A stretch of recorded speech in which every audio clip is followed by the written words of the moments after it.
भारत की राजधानी कहलाने वाली दिल्ली, जो कि अक्सर अपने इतिहास के लिए जानी जाती है, मगर इसमें कुछ ऐसे बदलाव भी किए जाते हैं जो कि वक्त के साथ लोगों के बीच में एक छाप छोड़ जाते हैं। यहाँ के मंदिर अक्सर अपनी एक कहानी बताते हैं, एक कहानी जो कि उनके भक्तों की श्रद्धा को भी दर्शाती है।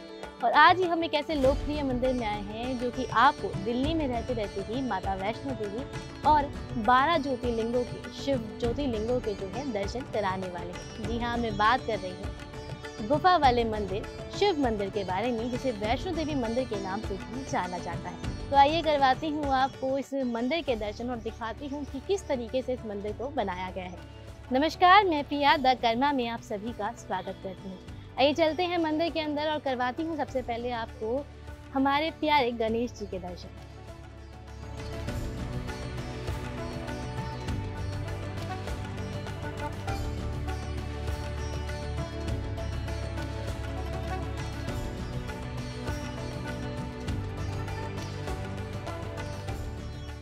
भगवानों में सबसे पहले पूजे जाने वाले गणेश जी के दर्शन करने के बाद आपको यहाँ पे यानी मंदिर परिसर में होने वाले हैं हनुमान जी के दर्शन, जिनके पास में ही आपको राम जी दिखाई देने वाले हैं और कृष्ण जी जो कि शेष नाग के ऊपर विराजमान है।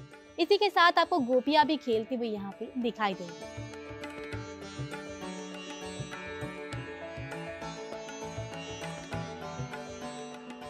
इस मंदिर को शिव मंदिर के नाम से इसलिए भी जाना जाता है क्योंकि यहाँ के जो शिवलिंग है वो बहुत ही ज़्यादा सुंदर है और इसी के साथ इस मंदिर की जो शिवलिंग है उसका अलग ही इतिहास है, या फिर यूँ कहूँ एक अलग ही कहानी है। जब आप इस शिवलिंग को ध्यान से देखोगे तो इस शिवलिंग में आपको एक शिवलिंग नहीं बल्कि 12 ज्योतिर्लिंग दिखाई देने वाले हैं। जी हाँ, शिव की जो पूजा की जाती है वो 12 अलग अलग मंदिरों पे बहुत ही ज़्यादा धार्मिकता से पूजा की जाती है। शिव के 12 ज्योतिर्लिंग हैं और इस एक शिवलिंग में जो है आपको वो 12 ज्योतिर्लिंग के दर्शन होंगे और इसके नाम के साथ बताया गया है कि ये कहाँ पर है और इस शिवलिंग को क्या कहा जाता है। तो अगर आप एक बार में 12 ज्योतिर्लिंगों के दर्शन करना चाहते हैं, 12 शिवलिंग के दर्शन करना चाहते हैं, तो आप इस मंदिर में एक बार जरूर आएं। और उन्हीं के सामने आपको नंदी महाराज उनकी सेवा में विराजमान भी दिखाई देने वाले हैं।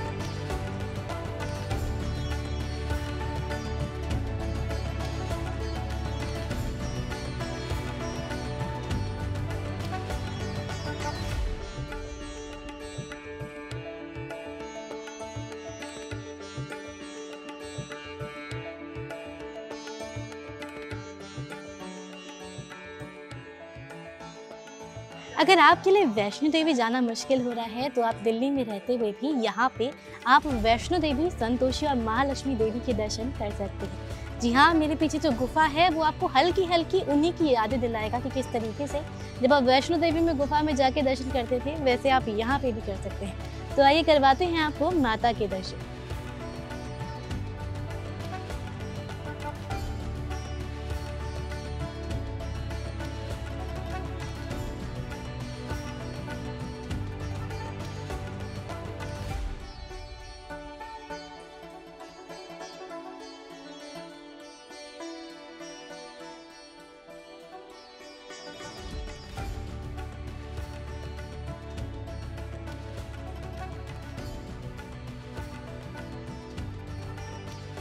गुफा के अंदर आपको सबसे पहले होने वाले हैं संतोषी माँ के दर्शन, जो कि हमारे सीधे हाथ की तरफ आपको दिखाई देंगे और उल्टे हाथ की तरफ आपको होने वाले हैं लक्ष्मी माँ के दर्शन। अब आइए करते हैं हमारी पहाड़ों वाली देवी के माँ के दर्शन, यानी वैष्णो देवी की माँ के दर्शन। माँ की गर्भ गुफा में जब आप आओगे यानी कि मंदिर के गर्भ हिस्से में, तो वहाँ पे आपको ज्वाला जी के दर्शन होने वाले हैं और ये जो जोत है वो अखंड रूप से जलाई गई है, यानी कि इसे बुझने नहीं दिया जाता, ये हमेशा जलती रहती है। और उसके बाद हमारी पहाड़ों वाली आपको वैष्णो देवी माँ के दर्शन होने वाले हैं, जिनका पिंडी रूप भी आपको नीचे विराजमान दिखाई देगा। इन्हें बहुत ही सुंदर तरीके से सजाया भी गया है। जहाँ पर भी आपको वैष्णो माता के दर्शन होंगे वहाँ पे भैरव बाबा का नाम ज़रूर जुड़ा हुआ दिखाई देगा और भैरव बाबा के दर्शन करे बिना माँ वैष्णो देवी के दर्शन भी अपूर्ण माने जाते हैं। तो आइए कर लेते हैं भैरव बाबा के दर्शन।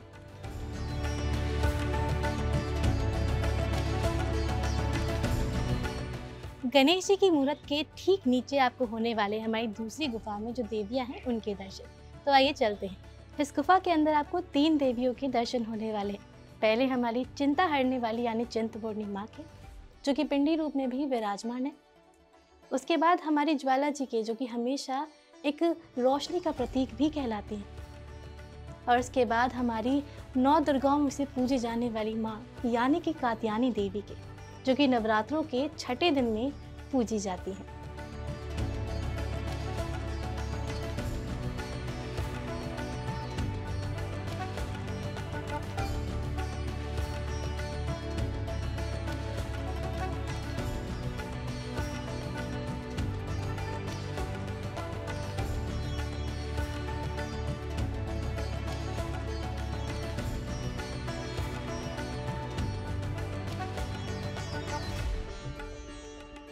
मेरे सीधे हाथ की तरफ आपको यहाँ पे शिवलिंग दिखाई दे रहे होंगे। ये 1-2 नहीं बल्कि 111 शिवलिंग है। जब आप इन पे जो है जल अभिषेक करेंगे तो आप एक साथ 111 शिवलिंग पे जल अभिषेक कर पाएंगे।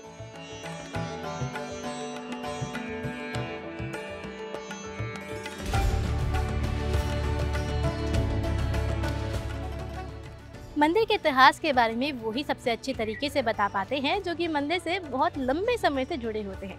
और आज हम मंदिर के बारे में यहाँ के मुख्य पंडित जी से पूछने वाले हैं। पंडित जी, अपना नाम बताइए। मेरा नाम पंडित ओम प्रकाश तिवारी, शिव मंदिर गुफावाला प्रीति विहार, दिल्ली 92। पंडित जी, इस मंदिर के बारे में, ये मंदिर की शुरुआत कैसे हुई और इसे गुफा वाला क्यों बनाया गया, उसके बारे में ज़रा हमारे दर्शकों को कुछ बताइए। जी, जैसे कि आपने पूछा मंदिर की शुरुआत कैसे हुई। जिस प्रकार से मंदिर की बुनियाद रखी गई, मंदिर की शुरुआत हुई, तो जैसे नया स्थान हुआ, नया, तो उसी समय मंदिर की स्थापना, यहाँ एक गुरुद्वारे की जगह थी, तो ए ब्लॉक में मंदिर की जगह थी, तो चेंज हुआ, तो यहाँ मंदिर की स्थापना हुई और सबसे पहले भगवान भोलेनाथ स्थापित हुए। छोटा सा मंदिर बना और उसी के रूप में सन 1987 में मंदिर की बुनियाद रखी गई। और फिर जिस प्रकार से मंदिर से लोग बाग जुड़े और अपने आप भगवान ने लोगों को प्रेरणा दी कि इस प्रकार से मंदिर का बनना चाहिए। जहाँ पर मंदिर होता है वहाँ भगवान का स्वयं वास होता है, तो भगवान स्वयं प्रेरणा देते हैं। जिस प्रकार से मंदिर बना, मंदिर की स्थापना हुई 1994 में और फिर उसी समय गुफा की स्थापना हुई। शिव मंदिर गुफा वाला मन में ही आई कि यहाँ माता वैष्णो देवी की गुफा बननी चाहिए। गुफा का निर्माण हुआ और जनवरी के महीने में मंदिर की स्थापना हुई और जून के महीने में गुफा की स्थापना हुई। जिस प्रकार से माँ विराजमान हुई पिंडियों के रूप में और मंदिर ने विशाल रूप लिया, सारे देवी देवता प्रांगण में विराजमान हैं। जो भी भक्तजन मंदिर में दर्शन के लिए आते हैं तो विभोर होकर के दर्शन करते हुए माने उनको ये प्रतीत होता है कि हम दिल्ली ना होकर के हम कटरा में स्थित, जम्मू पहुंच करके कटरा में स्थित माँ वैष्णो देवी के दर्शन कर रहे हैं। जब 140 फुट लंबी गुफा में भक्तजन प्रवेश करते हैं और 52 फुट हनुमान जी के दर्शन करते हैं, 56 फुट गणेश जी के दर्शन करते हैं और 55,000 किलो वजन के 12 ज्योतिर्लिंग रूप के दर्शन करते हैं। सभी देवताओं के दर्शन करके और भक्तजन विभोर होकर के अपनी कामना मांगते हैं भगवान से कि प्रभु हमारी मनोकामना पूर्ण हो, और ऐसी प्रार्थना करके जाते हैं तो भगवान उनकी मनोकामना पूर्ण करते हैं और पूर्ण फिर अब दोबारा आकर के और भगवान को प्रसाद अर्पण करके भगवान का धन्यवाद करते हैं। इस प्रकार से मंदिर विशाल रूप से, और जमुना पार में सबसे बड़ा मंदिर यही शिव मंदिर गुफावाला प्रीति विहार दिल्ली 92 में स्थित है। इस मंदिर की यही विशेषता है। कोई ऐसा यहाँ पे किसी की इच्छा पूरी हुई हो या फिर कोई चमत्कार जो आपने अपनी आंखों के सामने देखा हो, मतलब किसी की जब मुराद पूरी होती है ना तो भगवान को बताने जरूर आता है, तो कोई ऐसा?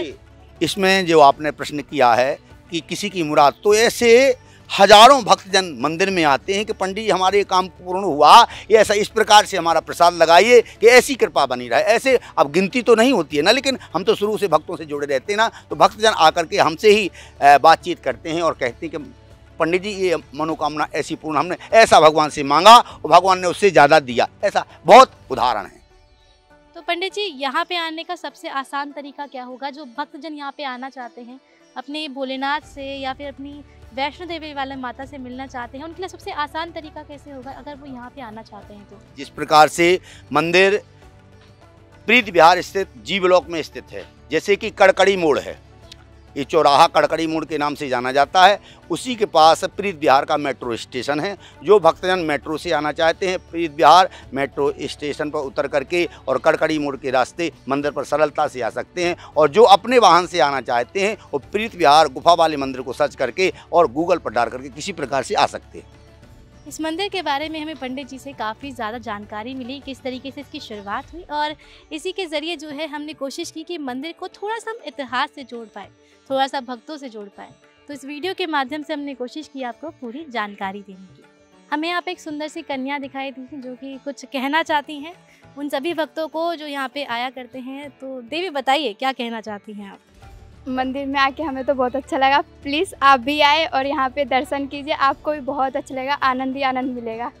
इस वीडियो के माध्यम से हमने आपको गुफा वाले शिव मंदिर, जिसे वैष्णो देवी माता का मंदिर भी कहा जाता है, उसके देवी देवताओं के दर्शन कराने की कोशिश की है। कहीं आपको 111 शिवलिंग दिखाई देंगे तो कहीं आपको 12 ज्योतिर्लिंग दिखाई देंगे, कहीं गुफाओं में आपको अलग अलग देवियाँ दिखाई देंगी तो कहीं मंदिर परिसर में आपको भगवान की भव्य मूर्ति भी दिखाई देने वाली है। तो मैं प्रिया आपसे विदा लेती हूँ। कोशिश करूँगी दोबारा एक और नई कहानी, एक और नए मंदिर की तलाश में, एक और भगवान से मिलती हुई। तब तक के लिए धन्यवाद।